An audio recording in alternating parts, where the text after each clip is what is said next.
Welcome to the Achieve Results Now podcast, the podcast that gives you immediate actions you can take to start seeing life-shifting results now. Welcome to the Achieve Results Now podcast. This is Mark Cardone. And Theron Feidt. So one constant in the world is change, right? Yes. And we go through it all the time, and to the point where our human needs, right? We have, and we Tony Robbins talks about it, other leaders talk about it. We have a need for certainty.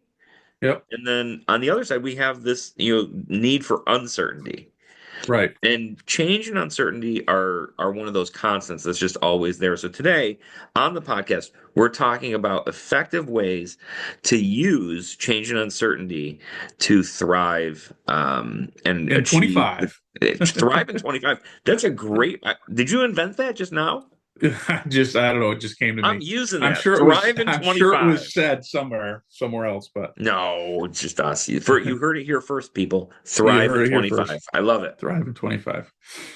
So yeah, and I think change can certainly be scary. We all like to have certain things done in a certain way, and we get habits, but we have to be careful that our habits don't become ruts. And Zig Ziglar's famous quote, a rut is just a grave with the ends kicked out, and so it's important that we have habits that are serving us. We have habits that are improving us.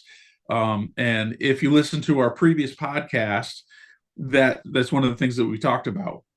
Yeah. However, we want to make sure that we're also challenging ourselves and adjusting and embracing certain changes that are going to make a difference. Technology is one of them. If you're over 40, the change of technology that's happened in your lifetime is blinding. And if you're not staying up on it, if you're back still doing stuff that you used to do, you're going to get left behind. That doesn't mean that some things that you did, like a handwritten note to somebody, a postcard, things of that nature, they're still very valuable to do. However, there's also other things that you can do to add in, so you can bridge both worlds and get the best of everything, and still change and still thrive in 25. It's funny because I think change goes in two directions, right? Number one, there's kind of the like when we think change and we think scary change, we think of job loss. We think of death in the family or friends, and we think of all those things that kind of happen in the negative form of, I don't want to say negative form of change, but in the kind of mental negative space of change. But at the same time, kind of like what you were talking about, I think there's change, that we're still afraid of in the positive. We might be afraid to, go out and start that business. We might be afraid to make those important phone calls, afraid to approach that person, because we don't know. It's kind of that fear of the unknown. Things change and what happens, so I think it's really important to know how to adapt and how to navigate, and change is going to happen. Like, you will face changes today. Right. And I think the better you get at responding to those changes, just the healthier a person you're going to be mentally and physically. Yeah. And we adapt and we figure it out, and you have to have that belief in yourself that you can make it happen. I'm sure you've experienced this when you first learned that you're going to have a child. Really, I mean, preparing for that, you can do a lot of things, but you're never prepared until it really happens. Yep. And your life changes. And I would argue it definitely changes for the better. However, your life changes. The things you did before kids versus the things you do after kids is way different. It's way different. And so that change is happening. And what you realize is it's good. And you figured it out. Your kids survived. they're getting better. So change will happen. It's really, so the first step is reframing that uncertainty, reframing what it means to you, and it's okay to prepare for a bad scenario, but don't focus on the bad scenario. Right? Expect the best, prepare for the worst. That's okay. Yep. But it's all about the reframe in your mind of what this change, what this uncertainty means. So that's step one. Yeah, and I mean, I think all change either contains opportunity or it doesn't, right? And that's all in your mind. Yeah. And I think, as much as I think we take for granted a little bit because we're achievers, right? That Right. um, you know, not everybody sees those changes as for the better, right? Like Right. there's Right. people who are, in their older age who see those changes and still use those changes as reasons why they are less than they want to be. Yeah. You know what Yeah. I mean? Like, oh man, if I didn't lose my job, I'd be in a much better place right now, which could or could not be true. Like we don't really know Right. the answer to that. Yeah. But I think that ability to see those changes as okay, great, something changed. What am I taking from this? What is my Right. opportunity to pull from this? Losing that Right. job a lot of times is what pushes people into better jobs. Losing that job Right. pushes a lot of people into starting businesses. I mean, there's just, and like you said, having kids, huge life change, Yeah. but that's a lot of times what makes people grow into better people. So I just think being able to really chew on that and find those opportunities is really a big part of step one. Yeah, and real quick, I mean, I'm just thinking back when I had my first child. I mean, what it did to me. At first, it was I always wanted kids, but I'm thinking, wow, this can take up a lot of my time, and I had my mornings all planned out, and things were humming along and was feeling good. And then having a child, that definitely disrupts a lot of, especially a baby. The first several months are tough, but what I've found that I really didn't realize the power of, the motivation I have now, Yeah. to work harder Yeah. for my family, for my kids. The reasons why I do things now are way, way, way beyond myself, and leaving a legacy for my kids and then their kids, especially as I get older, my kids are older. That's the next step for me. And it's more motivation. So that change in life more than 20 years ago, having my first child, it really made an impact in a positive way in my life, and not realizing how much it would. No, 100%. I think a lot when change first happens, a lot of times it can be jarring and it can be, oh my God, like, Yeah. look, what is this? And where you see people fall, is when they start to use those changes as excuses. I mean, Right. let's talk about fitness, right? The easy one. How many Yeah. parents would you talk to who say, well, I don't have time for fitness. I have kids, Right. and it's like, well, realistically, like, yes, the schedule's different. Sure. But if you didn't have kids, you'd probably have a different Yeah. excuse as Yeah. to why you're not doing the thing, Right. right? Right. So I think, I agree 100%. Really reframing that into Hmm. opportunity is step one. Getting into step two. So this one's, we spend a lot of time in our comfort zone, Yeah. and the best way to build some flexibility and make ourselves more adaptable to change is by taking some time to step outside of our comfort zone every so often. Right. Yeah. Yeah. And that can be tough to do. Forcing yourself out of your comfort zones, doing something. I think just setting up systems, whether you commit to somebody else that I'm going to work out with you the X many days a week, or we're going to go for a hike every weekend, something, you're making commitments to other people, that definitely helps step out of the comfort zone. Setting a goal and then telling a bunch of people about your goal, that's always helpful, because if you're like a lot of people, is you don't want to look bad, you don't want to look like just a talker. You want to make sure that if you say something, you do it. Now that doesn't work with everybody, because we all know those people that are just talkers.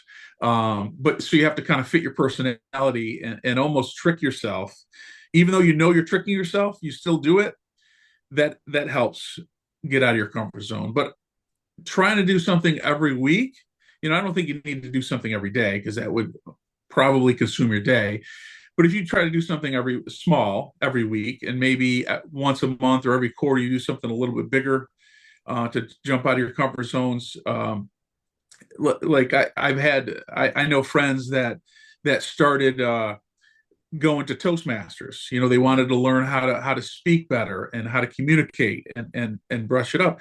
And they're my age, and they're starting that. That's stepping out of your comfort zone and doing something that has probably been on their mind for many decades, and now they're doing something about it. Well, it's never too late until you die. It's not too late to make a change. Yeah. And what does that one thing do? Just like goals have buddies. So that achievement of that one goal of helping communicating helps all those other areas. And it's a great ripple effect and a wave. Yeah, it definitely is. And I don't remember who coined the term figure outable, but Oh, I don't know if I've you did because I've never heard it before. yeah, I either heard it from like Marie Forleo or Amy Porterfield. One of those people said, the word figure outable. And I think that's, what happens when we step outside our comfort zone and we do things that are kind of beyond our grasp a little bit is we Yeah, we train ourselves that even in those uncomfortable situations, we are strong enough to figure it out. Right? right, Like, I mean, a lot of the times our biggest growth comes when things are too hard for us and we have to figure it out. right. If Yeah, everything's always easy and everything's flowing and I mean talk about owning a business. Like if it were just easy all the time, everyone would do it and right, it wouldn't be as rewarding as what it is. It's right, it's those hard parts that make us better business owners. right, It's those heavy weights that make us, stronger people. right. So I think taking that, like I said, like, I agree with you. If you do this every day, you're going to be exhausted. Yeah, But once a week or so, just taking some time and stepping out and stretching your abilities, yeah, wherever it is, whether it's, posting on social media once a week if you're not a big social media person, whether it's, just instead of working out at the gym, going into a group class and letting other people watch you be out of shape. Like that's a great little yeah, out of your comfort yeah, zone. Um, yeah. so I think any of that stuff's good. Yeah, for sure. And number three, and this one I like, um, and I'll explain. There's a caveat to it. So number three is create a pivot plan, and what this talks about is simply that. What's your plan B, your plan C?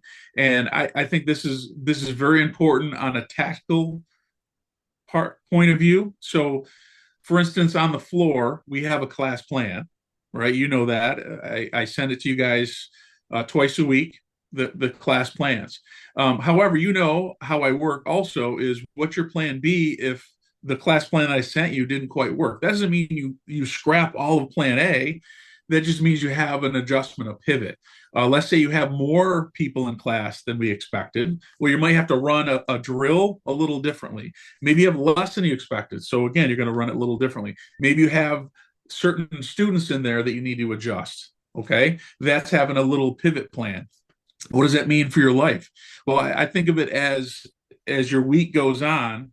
If you notice your by Wednesday, halfway through your week, things aren't going the way they should, what's your pivot? What are you going to do to save the week? uh, Oftentimes what I hear people do is they just, well, I'll just start it fresh on Monday. Here it is Wednesday. They have 3 or 4 days left, depending on, how if they work into the weekend, and they just gave up 2 or 3 days in. That's silly to me. Pivot, adjust, change the week and make it better. It's so funny, Monday is such an interesting day because I feel like people have the most hope for Monday. Like Monday's the day we're going to start The doing most things. hope. But That's it's so true. also like the day that, like, if I don't do the stuff on Monday, well, I just have to wait till next Monday then. For some reason, those all Right. the other days Yeah. don't, all those Yeah. other days don't matter, and Yeah. I think, part of having that pivot plan and those alternate, ideas is, hey, maybe, I wanted to wake up at 5 a.m. and work out every day this week. That was my goal, even though I've never woken up and worked out, ever. Right. Maybe that pivot plan is, what, but if I don't get to that, I'm going to jump on the treadmill at the end of the day and just walk for 20 minutes, right? So, Yeah. Yeah. so something gets done and Right. that's a great way to adapt and just make sure you're still moving.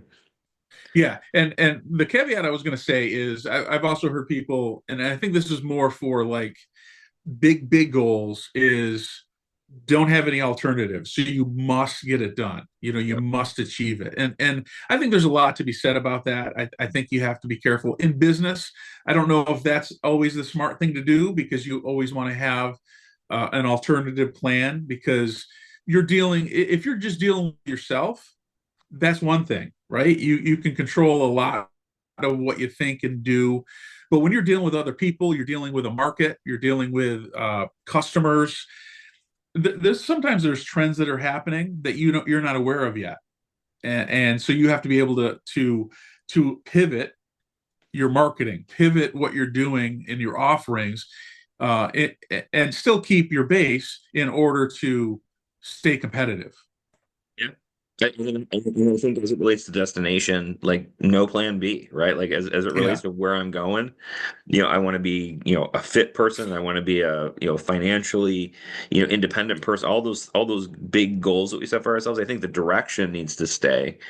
But I think there's going to be a lot of, I mean, think about an airplane, right? If the airplane's going to, New York, it's going to get to New York. The way Right. it goes is going to change depending on the wind, the weather, and all those things. And there's going to be a lot of pivot in there, and I think that's a really good way to look at it. I think in terms of, our values like integrity, perseverance, all those things, right? I know I'm going through principles of black belt.